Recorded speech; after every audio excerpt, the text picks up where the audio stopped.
Hi everybody, welcome to our channel. In this video, I'll be showing you the procedure on how to schedule tasks in TikTok. If you want to schedule tasks in TikTok, you'll need to follow these simple steps. So first of all, what you have to do is you can schedule TikTok videos using the official TikTok Studio app on your mobile by logging into tiktok.com on your desktop as well. So what you have to do is first thing first, you want to make sure to use a TikTok Studio, not TikTok app itself. So this feature is not available in TikTok, so you have to install TikTok Studio on your device. And when you locate TikTok Studio, you want to make sure to install the app. Unfortunately, this particular app isn't available in my region.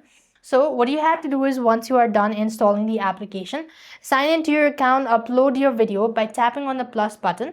The interface will be similar. All you have to do is just tap on the plus button and then upload the video that you wish to, right? Tap on the next button, read all the terms and conditions, and then add in a caption, whatever you want to do it so.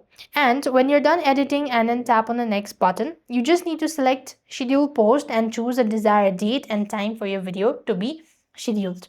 And enter your caption and hashtag, then click on schedule confirm. And this is the way you could go ahead and schedule your TikTok post. So this is how it's done. I hope the video was helpful. Make sure to like, share, and subscribe. Thank you for watching. See you in the next video.